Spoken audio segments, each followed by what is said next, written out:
Merci à vous tous de nous rejoindre pour ce second webinaire FinOps qui va un peu plus se focuser sur l'optimisation des actions par rapport aux préconisations que l'on peut faire avec l'offre IBM Appsio Cloudability en vue d'améliorer et d'avoir une parfaite maîtrise de la gestion financière des coûts dans cet environnement. Donc aujourd'hui, je dirais, on va procéder comme la dernière fois, je dirais, par une petite introduction sur le périmètre de travail des consultants donc de ME2JS, le pourquoi de notre spécialisation sur le FinOps, avec une introduction des évolutions de la plateforme Cloudability qui intègre maintenant l'offre turbonomique qui, vous le verrez dans le cadre de la roadmap, va aussi se raffiner de plus en plus dans le temps. Ce sera suivi par une présentation de Christophe Sperandio qui nous fera une introduction, je dirais, donc à tous les nouveaux concepts, notamment, je dirais, d'optimisation en mode action avec le complément donc de turbonomique, avec des cas d'exemple très très concrets. Et on reviendra ensuite sur tout l'accompagnement que l'on peut faire pour vous aider à faire cette mise en œuvre. Et donc, Stéphane Depasse sera chargé d'introduire également tous les concepts FinOps qu'il faut bien avoir en tête pour qu'un projet se déroule parfaitement. Donc, quelques mots côté ME2JS. Nous avons une équipe de consultants pluridisciplinaires qui travaillent sur tous les axes stratégiques de développement du business ou d'accélération du développement du business. Ça commence par les axes de partenariat, les besoins de financement, les besoins en termes donc d'innovation, comment monter les projets, comment à quel endroit lever donc des fonds, comment aider à développer les nouvelles offres commerciales et développer les plans d'action marketing, que ce soit de la mise en œuvre du site web, de la création donc des datasheets, ou toutes les actions marketing qu'on peut être amené à faire pour accélérer votre développement ou faire le travail amont le temps que vos équipes puissent prendre le relais. De la même manière, nous avons des consultants spécialisés donc en recrutement, que ce soit pour des fonctions je dirais, traditionnelles ou des fonctions techniques. Et le seul domaine dans lequel nos équipes de consultants travaillent en mode intégration ou déploiement donc, de solutions, c'est le FinOps, pour aider à avoir une parfaite maîtrise donc des coûts dans l'environnement cloud, mais vous le verrez dans nos prochains webinaires aussi dans d'autres environnements qu'on vous fera découvrir au fil de l'eau. Donc, pour introduire, je dirais, tous les concepts FinOps à bien avoir en tête pour bien suivre la démonstration que ça fait par Christophe, je passe la main à Stéphane. Oui, bonjour à toutes et à tous. Merci Eric. Donc, pour introduire, je dirais, le FinOps, je dirais simplement quelque chose de très simple. Effectivement, au cours de des dernières décennies, l'adoption du cloud par différents clients, s'est effectivement répandue dans différents secteurs et a connu une très forte croissance, très exponentielle, du fait et de la raison de la facilité d'utilisation, de la partie agilité, son évolution, d'une meilleure sécurité aussi, mais surtout d'un modèle de consommation à l'utilisation. Donc, le résultat de tout ça, c'est qu'il est force de constater que ce cloud prend effectivement une part considérable dans le budget des organisations pour impacter très sérieusement les revenus et les marges, qu'il est donc difficile d'en contrôler les dépenses. Comme vous le voyez dans cet écran, quelques chiffres relatent la situation sur les dépenses. Il y a des sociétés qui dépensent plus de 6 millions d'euros par mois. Il y en a d'autres, effectivement, qui vont être confrontées ou du moins faire des choix multi-cloud aussi. Donc, la complexité devient, je dirais, là aussi assez exponentielle. Et lorsque des interviews sont faites, les entreprises questionnées estiment effectivement que plus de 28% de leurs dépenses sont gaspillées et qu'aujourd'hui, ne pas mettre tout un processus d'optimisation peut engendrer effectivement des coûts supérieurs à 40% dans le cloud. Tout ça, c'est le Gartner qui le dit. Pour continuer, bien entendu, cette présentation, les gens qui vont vers le cloud se posent des questions déjà sur le choix, sur aussi comment prédire les dépenses, puisque c'est fluctuant, comment affecter ses coûts au sein d'une entreprise, enfin, un peu disséquer tout ça. Donc, le FinOps, finalement, c'est une discipline qui va combiner des principes de gestion financière avec l'ingénierie et les opérations cloud pour fournir donc aux organisations une meilleure compréhension de leurs dépenses cloud. Il les aide également à prendre des décisions éclairées sur la façon d'allouer et de gérer les coûts cloud. Donc, le FinOps cherche à s'aligner, ou du moins à aligner, pardon, les dépenses engendrées par le cloud avec des objectifs métiers et à trouver un équilibre entre l'optimisation de ses coûts et les performances afin que ces organisations puissent atteindre leurs objectifs stratégiques sans dépenser trop de ressources cloud. Voilà, donc c'est une pratique culturelle qui nécessite la collaboration de business owners, de business executives, d'équipes IT, des services achats, financiers, tout ça, et qui seront donc a priori animés par une nouvelle personne qu'on va appeler le CCOE, ou du moins qui aura en charge effectivement, qui sera le FinOps, un des FinOps practitioners. Donc, nous verrons très rapidement que cette discipline engendre effectivement des phases itératives et continuelles. Donc, il est indispensable, avant toute chose, même d'aller encore beaucoup plus loin, avant d'aller plus loin, c'est de bien connaître effectivement les offres du cloud, des cloud providers et d'en comprendre effectivement le billing. Ensuite, ça va être un exercice effectivement qui va faire en sorte d'allouer des budgets, de parler de forecasting, de tendance, il y aura de la gouvernance, il y aura des phases d'optimisation, il y aura aussi, je dirais, beaucoup de notions qui vont être utilisées dans ces phases FinOps. OK. Donc, le FinOps, c'est 3 phases bien identifiées de manière cyclique. La phase informe, la phase optimise et la phase operate. D'accord. Donc, simplement ce slide pour dire que eh bien, ME2JS est partenaire d'IBM et IBM, effectivement, se positionne sur ce sujet et en ayant racheté l'année dernière effectivement Appsio et quelques années précédentes aussi Turbonomic, et on va voir effectivement quels vont être le rôle de chacun et leur complémentarité. Par rapport à cette situation, donc ME2JS, quant à lui, propose non seulement la vente du produit, de ses solutions, mais dans son accompagnement, dans son intégration, chose que disait effectivement Eric précédemment.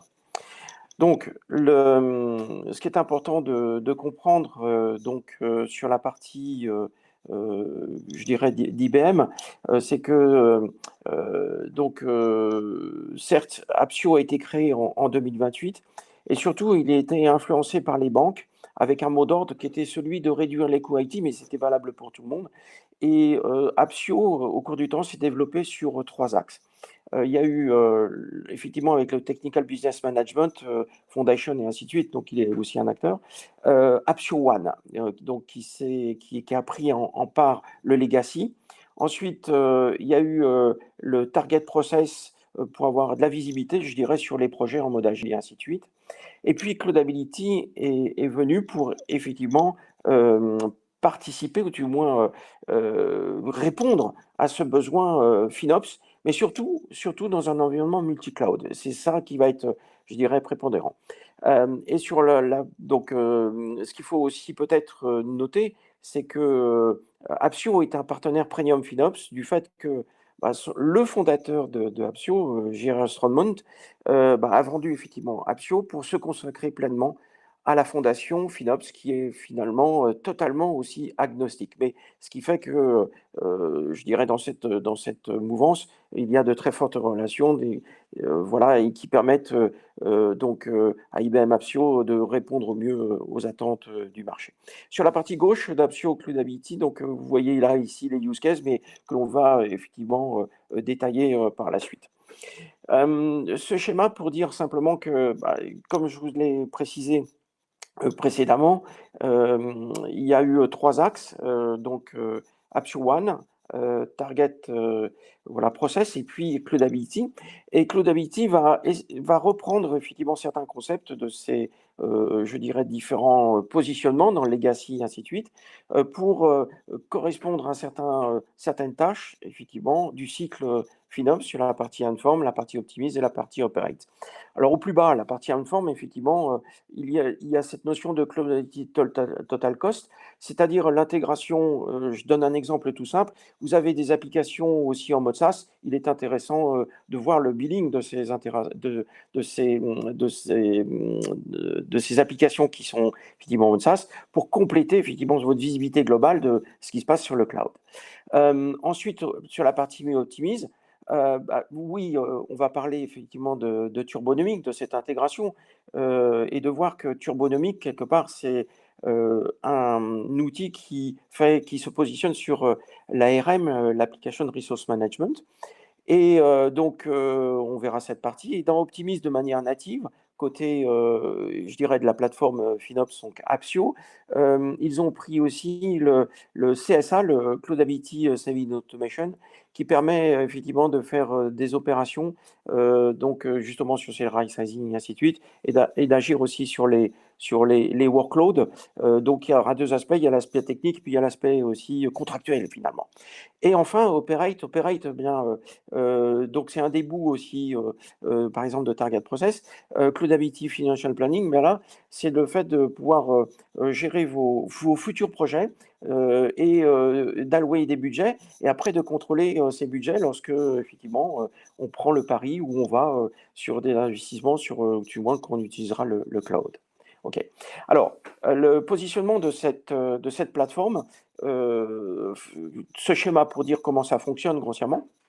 Donc, dans la partie basse, vous avez à ingérer, la première des choses, c'est ingérer le billing, donc avoir les droits et ainsi de suite, et puis récupérer les CURT et d'autres sources d'informations venant des providers, donc pour avoir, je dirais, le billing en lui-même.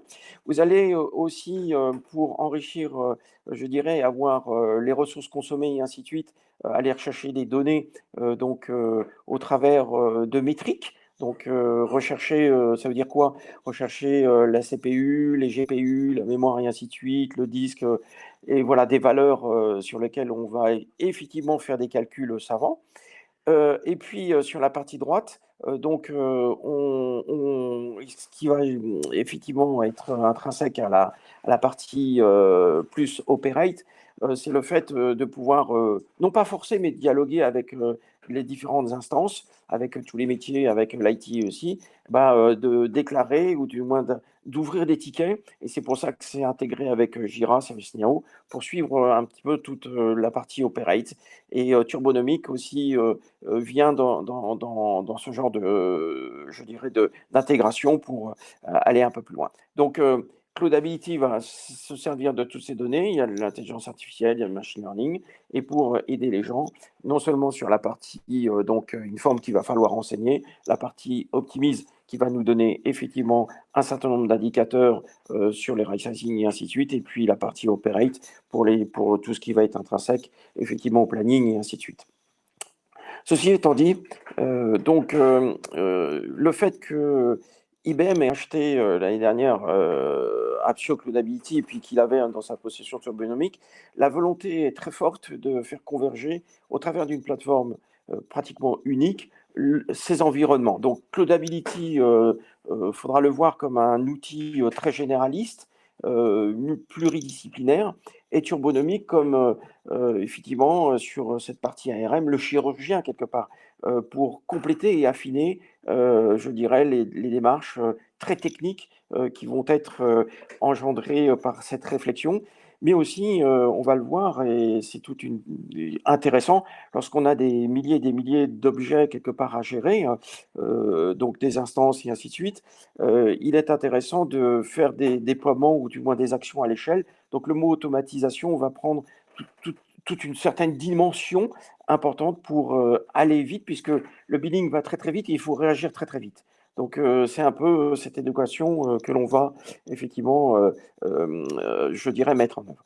Donc là, vous avez, de manière synthétique, je ne vais pas le commenter pour donner la main le plus vite possible à la partie démonstrative, mais vous voyez donc ce qui est en mauve correspond effectivement au sujet que va adresser Appsio Cloudability, et IBM Turbonomic Donc sur la partie plus operate et ainsi de suite, optimise. Donc vous voyez un peu toute proportionnalité l'impact de ces deux produits, cette combinaison sur les tâches qui vont effectivement être intrinsèques par rapport à différentes phases du FinOps. Ceci étant dit, donc, juste ce slide pour vous préparer ou pour voir, effectivement, vous ne soyez pas perdu quelque part sur l'action de cette démonstration. Comme on s'inscrit parfaitement avec cette application dans le domaine du FinOps, donc la partie Inform vous permettra simplement, vous verrez, d'établir l'allocation, la stratégie d'allocation, je dirais, de ces coûts à des structures, d'accord, intégrer aussi le pricing, les discounts et ainsi de suite, avoir cette notion de showback et de chargeback, vous verrez, et puis surtout de créer des dashboards et une personnalisation des vues qui seront effectivement utiles pour le process effectivement de cette analyse. Voilà. Optimise, eh bien, identifiera plus particulièrement les ressources, éliminer et donner de la grande visibilité sur le gâchis, ou du moins faire le right sizing, les containers, le storage et ainsi de suite. C'est tout un environnement, vous le verrez. Détecte aussi, surtout, c'est là où joue l'intelligence artificielle et un certain nombre de choses, sur les anomalies, effectivement, décelées sur des dépenses peut-être non conventionnelles ou, je dirais, surprenantes. Voilà. Et Operate, eh ben, ça va être toute la partie d'automatisation des workflows pour la partie AS, PaaS et ainsi de suite, les conteneurs, l'optimisation. Voilà. Et puis aussi traquer les budgets et les forecasts. Donc, ceci étant dit, vous verrez aussi la deuxième partie, donc sur la partie automatisation et ainsi de suite, avec Turbonomic. Donc, on verra aussi comment cet automate, comment cette intelligence se fait pour effectivement proposer du right sizing, comment automatiser les changements au niveau des pods, de vos Kubernetes, clusters et ainsi de suite, de packager effectivement, ou du moins, oui, d'arriver à voir quel est le meilleur des compromis dans les instances. Et, je dis aussi quelque chose, par exemple, sur les bases de données et ainsi de suite. Voilà. Donc, il est grand temps de laisser la main, effectivement, à notre démonstrateur qui va effectivement vous faire voir, donc, repréciser toutes ces phases, Inform, Optimize, Operate, et va faire voir comment actuellement s'intègrent effectivement ces deux solutions. Et une fois que cette démonstration sera faite, on verra aussi la roadmap, on verra un petit peu l'aspect commercialisation et quel va être effectivement le rôle que l'on va jouer par rapport à tout ça. Merci pour votre attention. Je te laisse la main pour cette démonstration. Vas-y. Donc là, on va commencer par l'interface de Cloudability et les différentes possibilités qui seront illustrées et qui vont reprendre ce que Stéphane et Eric mentionnaient tout à l'heure. Ici, on est sur la page d'accueil, puisque une des fonctions naturelles d'un outil comme Cloudability, c'est de procurer de la transparence de données au travers de dashboards ou rapports ou tout un tas d'autres écrans qu'on va parcourir. Ici, on est sur un dashboard qui d'abord est personnalisé pour l'utilisateur, qu'on va pouvoir peupler avec des petits widgets pour afficher les données qui sont importantes. Heu, Avant d'arriver à afficher les données qui sont utiles pour chacun des utilisateurs, évidemment, la première étape quand on fait du FinOps, c'est comment est-ce que je vais être capable d'organiser mes données? L'organisation des données dans Cloudability, elle va nécessairement s'appuyer sur les facturations les données de facturation qui proviennent des différents cloud providers. On va pouvoir intégrer des données qui viennent d'AWS, d'Azure, de GCP ou d'OCI. Tout ça dans la même interface pour ensuite redistribuer ces données qui ont été retravaillées et procurer la transparence et un certain nombre de préconisations pour les différents utilisateurs, que ce soit des gens très opérationnels ou des responsables applicatifs qui ont besoin de vues consolidées.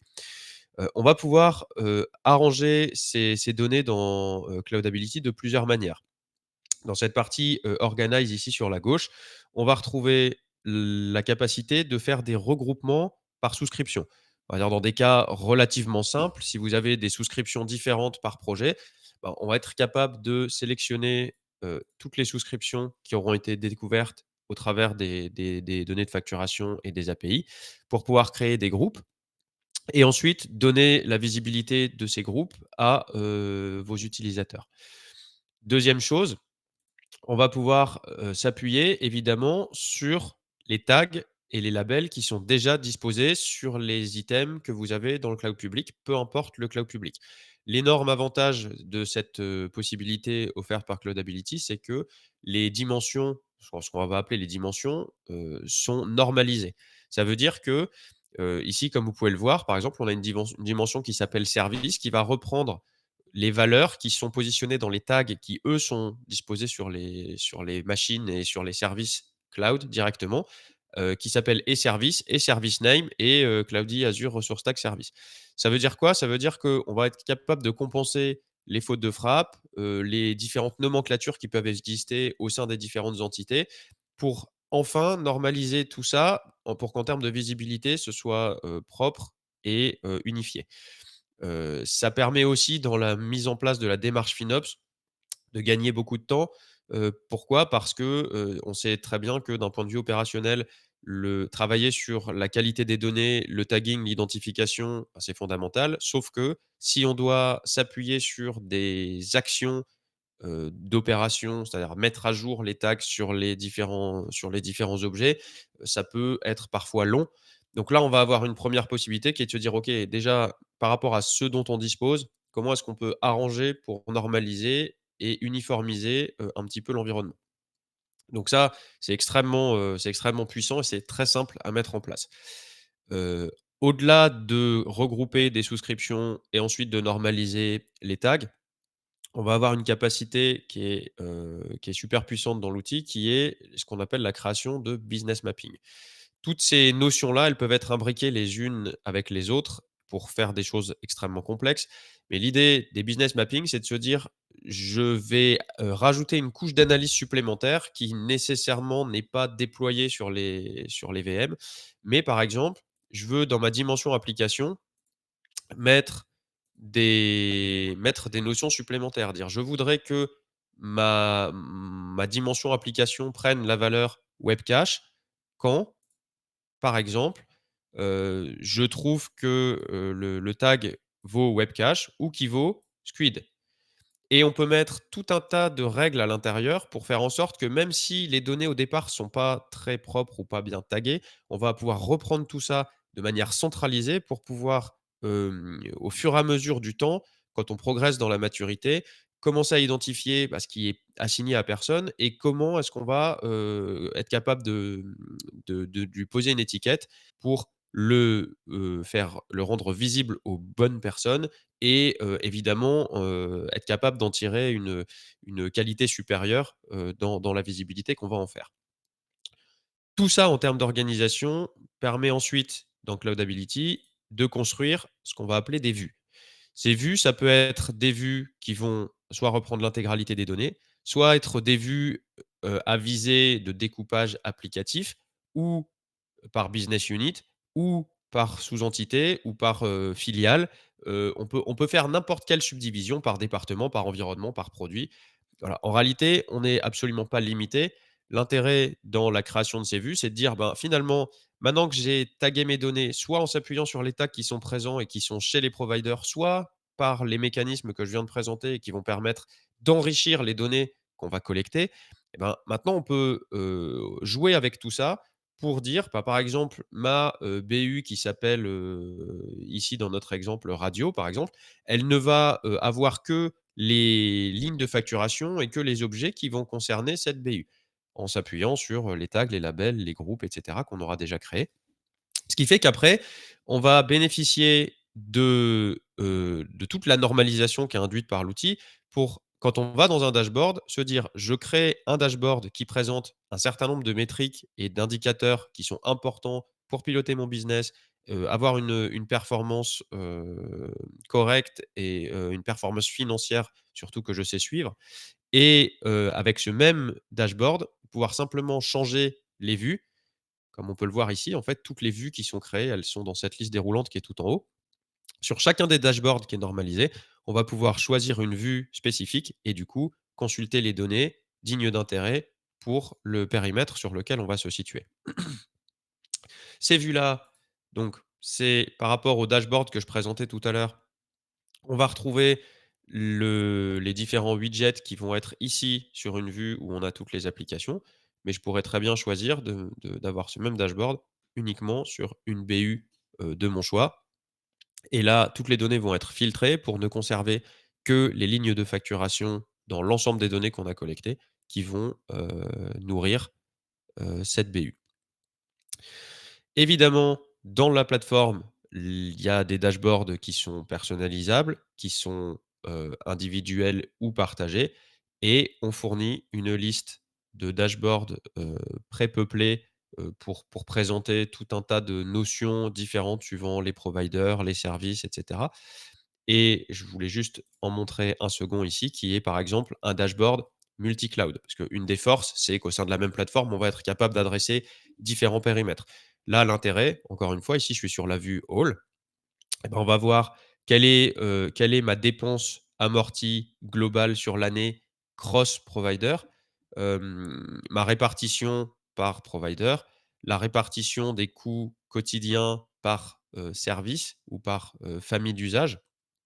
On peut aussi avoir, les écarts entre ce mois-ci et le mois précédent pour voir l'évolution, voir qu'est-ce qu'on refacture, comment, quels sont les services qui sont les plus coûteux et cetera et cetera. Bon, je ne vais pas passer sur tous les widgets. On a vraiment une capacité de présenter n'importe quel type d'information qui sera déduite de cette organisation de données qui aura été travaillée en amont. Et ça peut donc conduire à des choses, comme vous pouvez le voir ici, et c'est ce que présentait, Stéphane. On a la partie insight, la partie optimize et la partie, operate qui est répartie dans 3 menus différents ici. Et si on commence avec la partie, informe, qui est classée dans insight ici, on va pouvoir, par rapport à ce que présentait Stéphane, faire par exemple des analyses du type: «Bon, je travaille sur l'enrichissement de mes données. Est-ce que je suis capable de suivre quelles sont les données qui sont non taguées?» Bah, en fait, c'est ce qu'on va voir ici dans le Tag Explorer, par exemple. On va pouvoir choisir une période et regarder dimension par dimension, avec toute la normalisation dont je parlais précédemment, quel pourcentage de mon parc est bien tagué, quel pourcentage ne l'est pas. Ici, toutes les barres grises correspondent au fait que, par exemple, sur cette dimension d'équipe, bah, je sais que j'ai 37% de mon parc qui n'a pas d'équipe assignée. Et donc, ça permet de suivre ce qui reste comme travail à effectuer. Comment est-ce qu'on arrive à combler ce trou pour arriver idéalement à une situation dans laquelle toutes les dimensions sont présentes sur l'ensemble des items qu'on doit traiter pour arriver à une identification complète, une transparence complète et potentiellement au-delà d'un showback, éventuellement d'un chargeback ensuite, correctement, étiqueté. Au-delà de la visibilité que ça va donner pour chacun des tags et chacune des dimensions, on le mentionnait tout à l'heure, un des apports principaux du FinOps, c'est de travailler avec des données qui sont en quasi temps réel ou en tout cas sur un laps de temps court. Pourquoi? Parce que si jamais, à un moment donné, il y a une déviance ou une entité qui fait un mauvais choix ou, quelque chose qui coûte plus cher que prévu, il faut être alerté le plus rapidement possible pour pouvoir rectifier le tir et pas attendre 30 jours, moment où on va recevoir une facture qui sera très importante ou trop importante et qu'on va devoir régler parce que, on se rendra compte simplement de l'anomalie au moment de la réception de la facture. Dans cette partie inform de Cloudability, il y a la section anomalie détection qu'on voit ici et cette section, anomalie détection, elle est, elle va permettre de mettre en évidence quels sont par rapport à l'analyse que fait la plateforme qui est en et la connaissance de la consommation des différents items, qu'est-ce qui dérape et qu'est-ce qui n'était pas prévu? Là, par exemple, on a sur les 7 derniers jours, sur ce compte qui s'appelle Corp Data Science, un service de stockage sur lequel il y a du transfert qui coûte beaucoup plus cher que ce qu'on prévoit. Alors, on ne s'arrête pas simplement en vous disant: voilà, c'est trop cher, donc il faut jeter un œil». On va avoir un peu de détails ici et comme vous pouvez le voir ici sur ce graphe, on va avoir, la dépense qui est prévue par la plateforme et par l'analyse, et par l'intelligence artificielle et ici en rouge, ce qui est inattendu. Encore une fois, par rapport à ce qui était calculé et la baseline et cetera. Ce qui veut dire que C'est pas forcément un problème avéré. En revanche, dans l'océan des objets que vous avez dans le cloud public, ça va vous permettre de mettre le doigt sur peut-être les choses importantes à regarder. Et là, bah, la conclusion, elle peut être soit effectivement, je vais m'y intéresser et il y a eu quelque chose qui a été incorrectement fait, un mauvais choix d'archi, un mauvais choix d'instance ou que sais-je, et il faut le rectifier. Et donc, on va être capable de le rectifier tout de suite et du coup d'amortir un peu le dérapage. Bon, celui-ci, il faudra le payer, mais au moins on n'attend pas 30 jours. Ou alors ça peut être, bah, voilà, c'est très bien, il y a eu un nouveau déploiement, c'est un passage en prod et cetera. Donc ça va se rectifier, automatiquement, mais au moins on est alerté. Évidemment, on n'est pas obligé de se connecter à la plateforme pour regarder cette liste-là quotidiennement. Comme vous pouvez le voir ici, on est aussi capable de s'interfacer avec, d'envoyer une alerte par email ou de s'interfacer avec des outils style PagerDuty. Donc, ce listing d'anomalies, va au-delà de la restitution d'informations et de mettre sous les yeux des différents utilisateurs et responsables applicatifs quelle est leur consommation. Aussi être capable d'apporter un bras supplémentaire pour se dire: «Bon, bah, là, de temps en temps, dans tout ce qu'il y a à faire, va jeter un œil à telle ou telle déviation parce qu'il y a, quelque chose qui est inattendu».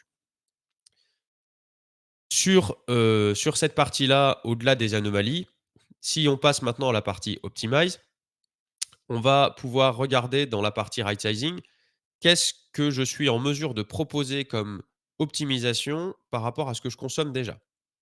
Cette partie right sizing, comment elle se présente? Eh ben, on va avoir la possibilité d'aller éventuellement soit au global, soit provider par provider. Alors ici, je suis dans l'onglet Azure, donc on ne va avoir que des propositions de redimensionnement sur des, machines de mon parc Azure. Et qu'est-ce qu'on va voir? On va avoir plusieurs types d'optimisation ou plusieurs préconisations que va, proposer Cloudability. Il va y avoir des propositions de redimensionnement à la baisse d'instance ou alors de suspension. Le cas numéro un ici, on a une instance qui coûte 462 et compte tenu de l'analyse qui en a été faite, et on peut évidemment consulter le détail, on estime que cette instance n'est pas ou peu utilisée et donc peut-être que la suspendre, ça serait une bonne chose parce que, en réalité, c'est peut-être quelque chose qui a été oublié, à l'issue d'un projet. Autre cas de figure, on va avoir du redimensionnement où ici on peut avoir dans le détail, on va avoir les différentes métriques, sur lesquelles s'appuie cette proposition. On sait qu'aujourd'hui, son coût est de 531 et que le coût à venir serait de 201. Vous voyez ici qu'on va faire 5 propositions différentes avec un petit indicateur de risque, donc qui va présenter, des recommandations de la moins à la plus risquée. En général, la plus risquée étant celle qui génère le plus d'économies, la moins risquée, étant celle qui génère le moins d'économies. Mais on va, vous laisser libre de choisir parmi les différentes propositions, laquelle semble le plus adapté. Si je choisis une proposition, les graphes se réajustent pour vous montrer aussi, bah, quelle sera la capacité a posteriori, si on fait ce choix. Gardez à l'esprit, par rapport à la suite de la présentation, que ici, ce ne sont que des préconisations. Ces préconisations, ce qui va nous permettre de mettre un pied dans la partie, operate, c'est je peux éventuellement créer un ticket Jira, créer un ticket ServiceNow ou créer un ticket dans l'outil d'ITSM, qui est intégré, dans Cloudability à plus, légère mesure. Et ensuite, bah, ça veut dire que quelqu'un va devoir prendre ce ticket, effectuer l'action, le valider pour qu'on se dise: «OK, les optimisations ont eu lieu». Ça veut dire qu'aussi, de manière très récurrente, il faut garder un œil là-dessus et faire ces optimisations.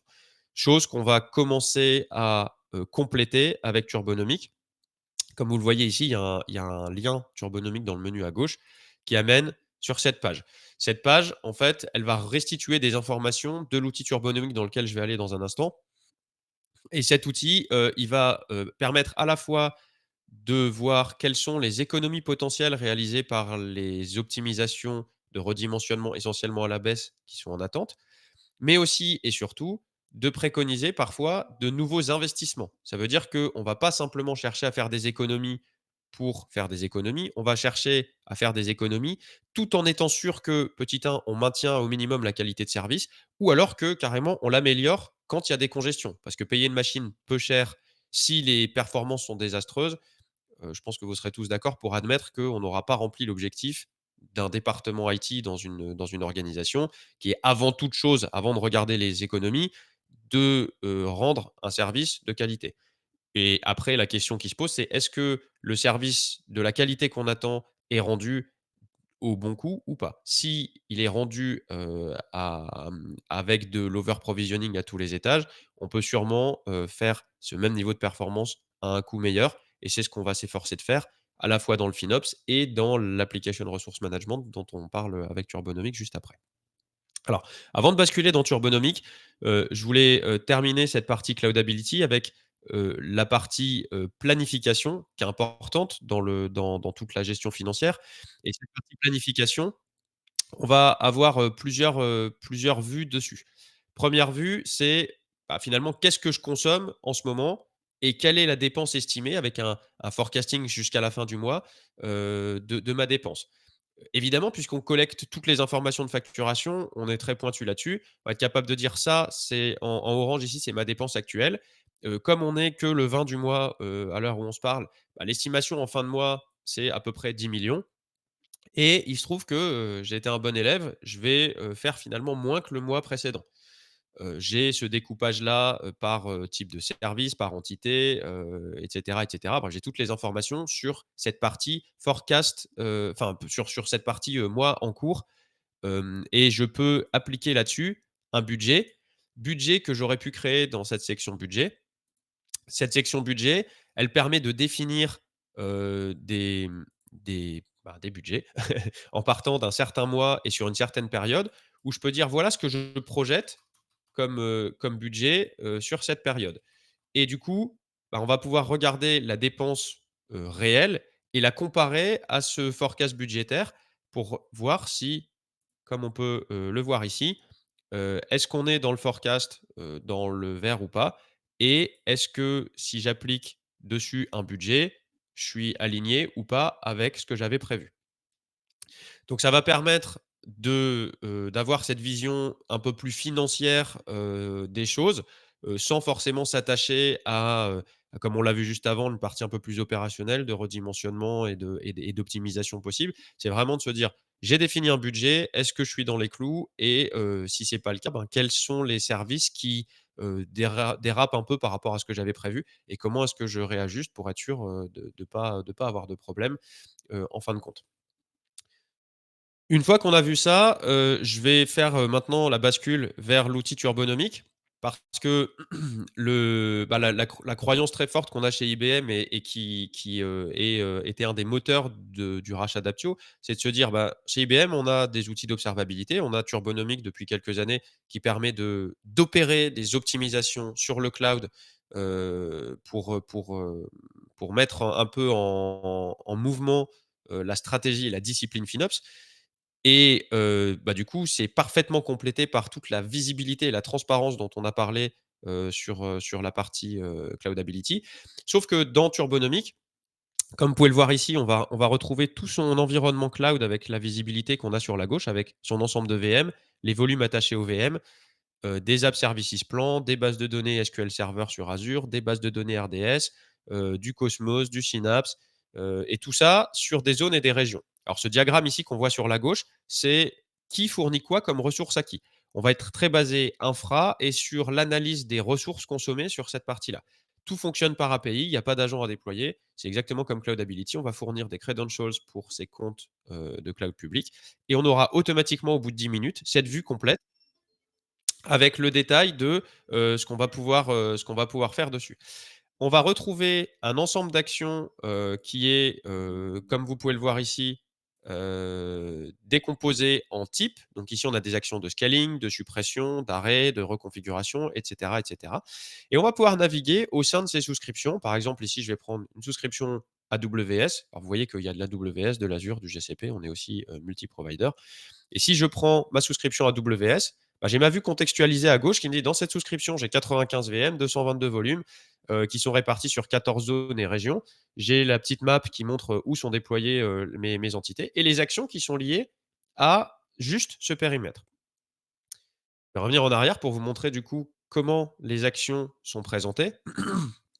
On va retrouver un petit peu, comme on le voit dans Cloudability, des actions ici classées par type d'éléments. Donc les actions de scaling, on va avoir des actions sur les VM. Ici, ce qu'on va avoir comme différence, c'est que quand on va vous dire, ben, cette action, par exemple, de passer sur AWS d'un M6 large à un M5 large, elle va faire économiser 125 $. Si je vais dans le détail, on va vous fournir les métriques qui permettent de justifier ça. Et là, on va s'appuyer sur une fenêtre d'observation passée de 7, 30 ou 90 jours et un système de percentile. Pourquoi? Pour être sûr qu'au lieu de s'appuyer sur des seuils et de savoir, ben, de ne pas être sûr qu'on a bien positionné les seuils et de ne pas être sûr que on va pas avoir un problème déjà quand on va le franchir et que quelque part on va, si on est dans cette situation-là, on va assurer la performance en attendant qu'il y ait déjà un problème. Turbonomic va fonctionner avec un objectif et cet objectif, c'est de conserver ensuite, l'ensemble des machines qui fournissent la supply chain qu'on a vu sur la gauche, le diagramme là, avec les flèches noires et les petits ronds verts qui va, permettre donc de s'assurer que cette supply chain, elle est intégralement dans un état d'équilibre optimal qui, à la fois, garantit la performance, élimine les congestions et surtout le fait au meilleur coût, compte tenu, bah, de l'analyse qui en est faite, des engagements contractuels dont on dispose avec les providers et des différentes options qui sont à leur catalogue. Donc là, on va retrouver, les tags qui sont positionnés, le type de machine, dans quel compte, quelles préconisations on propose et surtout, évidemment, l'impact sur les coûts de prendre cette action. Là où on va un cran plus loin encore, c'est que l'action, comme vous pouvez le voir ici, si je clique sur le bouton exécute en bas, elle va être vraiment déclenchée. Ça veut dire qu'on va envoyer l'ordre au provider de faire cette modification. Et évidemment, là, on est dans un mode où je peux sélectionner différentes actions, les exécuter manuellement, mais derrière, on sait aussi automatiser ça en quelques clics, en automatisant tout ou partie des actions proposées sur tout ou partie du parc, de manière très granulaire, avec de l'optimisation qui peut être exécutée en 24/7, ou alors une prise d'action complètement automatisée sans aucune intervention humaine, prise sur des plages de maintenance ou des plages de temps qui sont bien identifiées, horaires ouvrés, la nuit, le week-end ou à n'importe quel moment que vous décidez. On va donc être capable de faire de l'optimisation sur la partie compute. Sur la partie volume de stockage attaché au VM, pareil, on va être capable de changer de tiering ici. Et on a des cas de figure qui sont hyper intéressants. Typiquement, ici, on est sur une machine sur laquelle il y a un volume de stockage dans une souscription chez AWS, sur laquelle on a un problème de congestion d'IOPS. Donc ici, on a 160 IOPS aujourd'hui. Et en fait, on préconise une modification qui lui en donnera 3000. On a besoin d'IOPS supplémentaires, donc on en propose en plus.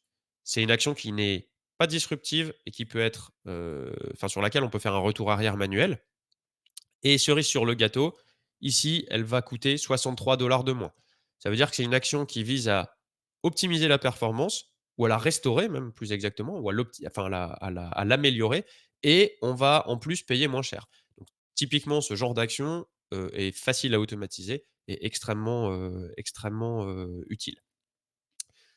On va pouvoir faire ça donc sur le compute, sur le stockage. On a aussi ça sur un certain nombre de services PaaS que je mentionnais tout à l'heure, les bases Azure SQL, DTU ou Vcore, Cosmos, Synapse, les bases RDS chez AWS. Et on va aussi proposer des actions de suppression de volume non utilisé. Ici, on va vous dire, bah, il y a un volume d'1 Tera chez AWS qui n'est pas utilisé depuis 332 jours. Est-ce que ça ne serait pas une bonne idée de s'en débarrasser, sachant que ça fera économiser 100 €?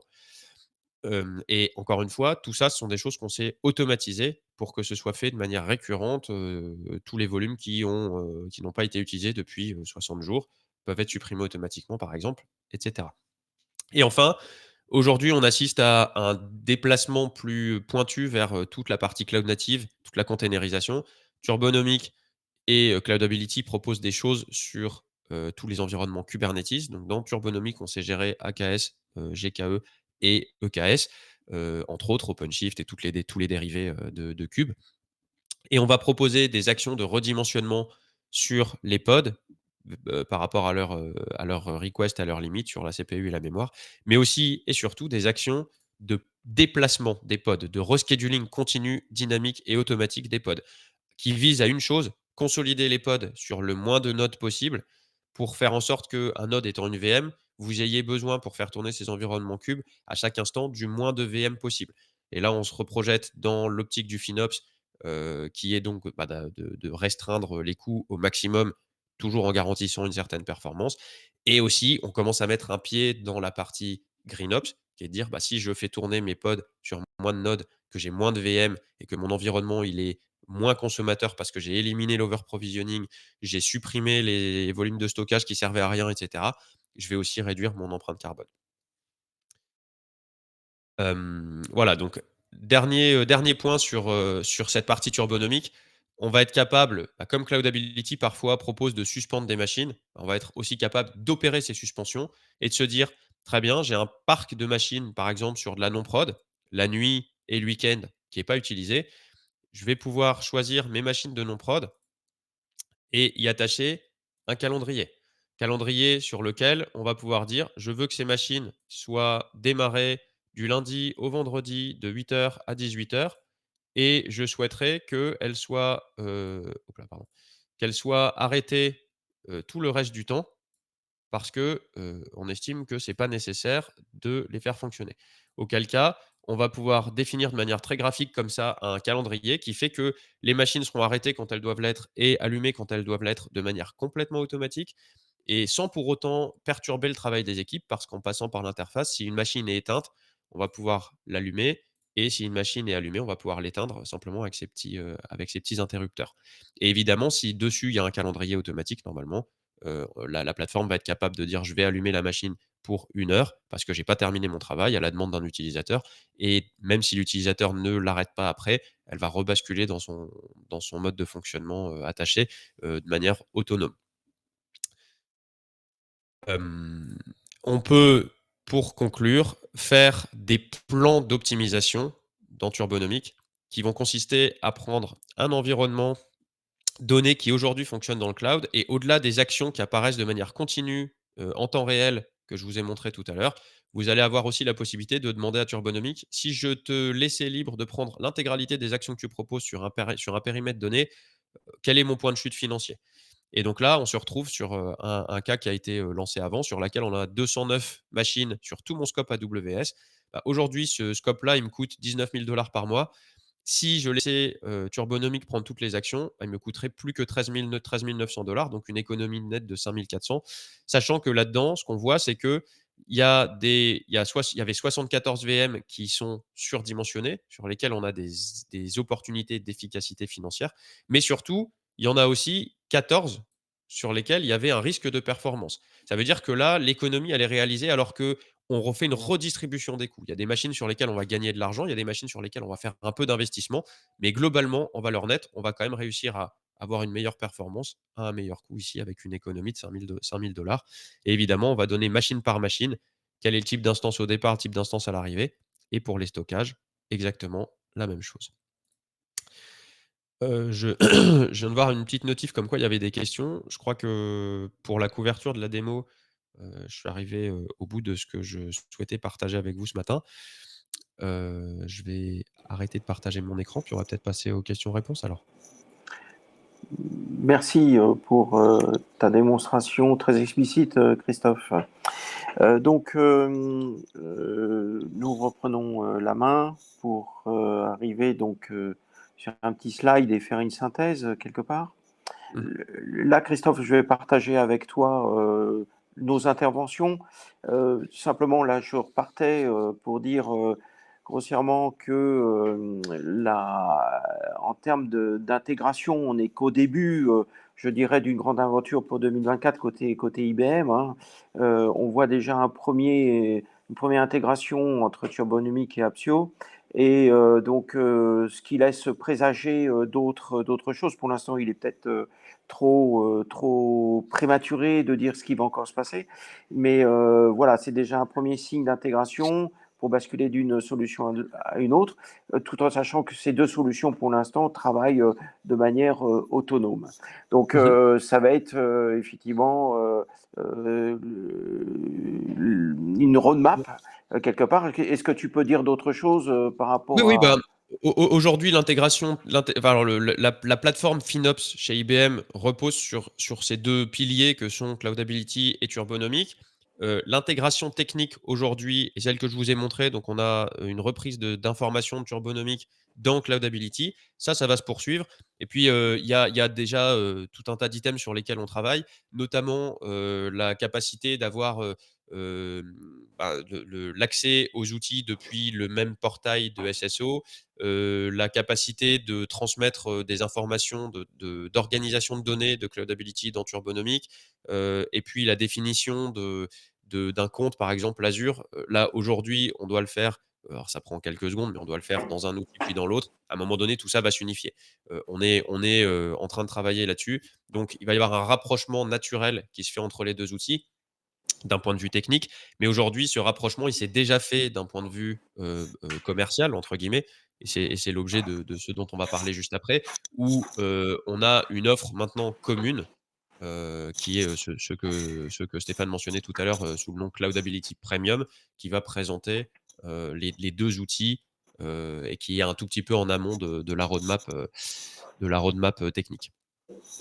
Oui, donc là, on formalise un tout petit peu plus le positionnement un peu commercial de l'offre, dans le sens où Cloudability, dans sa première version, enfin dans son premier environnement, adresse effectivement l'essentiel du métier FinOps quelque part, pour arriver sur une offre standard qui va prendre en compte d'autres aspects, et Premium qui va être effectivement la combinaison, ou du moins tout l'héritage d'Essential Standard, avec effectivement la partie turbonomique, pour avoir une plateforme, je dirais, cohérente. Et voilà. On va le traduire autrement. Grossièrement, par rapport à tous nos propos et dans notre dialecte, l'essentiel, donc Cloudability, c'est sans workload planning. Le standard l'inclura avec effectivement des notions de Cloudability Total Cost, de financial planning. Donc là, c'est le côté operate, par exemple. Et le premium, c'est ce qu'on vient de vous présenter, quelque chose d'assemblé, de concis, pour la convergence de ces deux produits. Donc voilà. Ouais.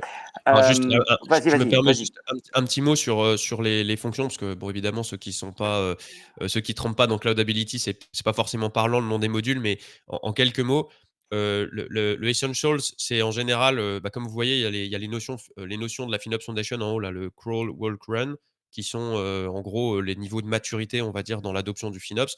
Essentials, c'est la version basique de Cloudability. Dans la version standard, ce qu'il y a en plus, essentiellement, ce qu'il y a en plus, c'est la partie Total Cost. Total Cost, c'est quoi? C'est la capacité dans Cloudability. Comme je l'ai dit, ça s'appuie sur les données de facturation des providers. Avec le module Total Cost, vous pouvez en plus ingérer des données qui viennent d'ailleurs. Typiquement, c'est fait pour des produits que vous achetez chez les providers via la marketplace, ou des produits SaaS, sur lesquels vous allez avoir dans la facture une ligne avec un coût en face que vous ne saurez pas nécessairement subdiviser. Avec Total Cost, si en allant chez le fournisseur de cette solution, vous avez des données de facturation plus détaillées, on va pouvoir aussi ingérer ces coûts pour avoir, et c'est pour ça que ça s'appelle Total Cost, la vision totale de ce que vous considérez comme des coûts du cloud. Pas seulement ceux du provider, mais aussi ceux des services SaaS auxquels vous avez adhéré. Pardon. Et la partie financial planning, c'est concrètement, je vous ai montré rapidement la petite partie qui permet de définir des budgets. Elle est assez basique dans la version standard de Cloudability. Le module financial planning, c'est un module qui permet de faire ces plannings budgétaires de manière collaborative. Ça veut dire qu'en tant que patron d'entité, vous allez pouvoir dire, moi j'ai 1 million d'euros à investir, et ça, c'est subdivisé sur 5 BU. Vous pouvez demander à chacune de ces BU de faire son planning, et chacun peut se connecter, rentrer les données mois par mois de c'est quoi son forecast, pour qu'ensuite ce soit consolidé et que vous puissiez faire vivre ça de manière collaborative à l'intérieur de la plateforme, pour ensuite adosser ça à la consommation réelle et faire ce que je vous ai présenté. Et donc dans la partie premium, c'est tout ça, plus Turbonomic, qui permet d'adresser l'ensemble des fonctionnalités, le parking, le right-sizing, toute l'automatisation qui va avec sur les environnements cloud de tous les providers qui sont couverts. Merci pour ces précisions, Christophe. Donc, je reprends juste la main pour terminer notre présentation, puis on va répondre effectivement à certaines des questions. Donc, le positionnement donc de MEDIS, pour reprendre tes principes que tu vois les noms, donc de ramper, de marcher, courir, pourquoi pas, je le dis avec un petit clin d'œil, s'envoler. Mais en tout cas, par rapport à cette solution, donc en mesure et avec toutes vos équipes, bien entendu, d'accompagner un prospect, un client dans un POC-POV, de l'accompagner jusqu'à sa mise en production. Et c'est là aussi où on peut peut-être être sollicité, car nous côtoyons pas mal de personnes, sur la délégation de personnel qualifié pour, je dirais, ne pas uniquement faire de l'intégration et faire avec votre appui des formations, du conseil et ainsi de suite, mais aussi peut-être de renforcer des équipes existantes au travers de cet outil et de permettre au client final de gagner avec une très grande maturité, je dirais, l'exercice auquel il sera confronté. Voilà. Donc le slide d'après précise, je dirais, le POC-POV. Je ne souhaite pas aller beaucoup plus loin. C'est comme tout POC ou comme tout POV, on détermine, je dirais, des objectifs et ainsi de suite.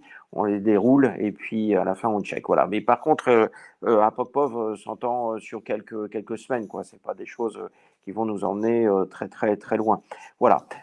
Donc je pense que derrière, voilà, il y a un exemple de déroulé. Bon, c'est ce que je disais. En quelques semaines, on devrait quand même arriver à, avec le client, à, je dirais, avoir des points très précis sur la pertinence de la solution et puis l'équipe à mettre en place. Voilà.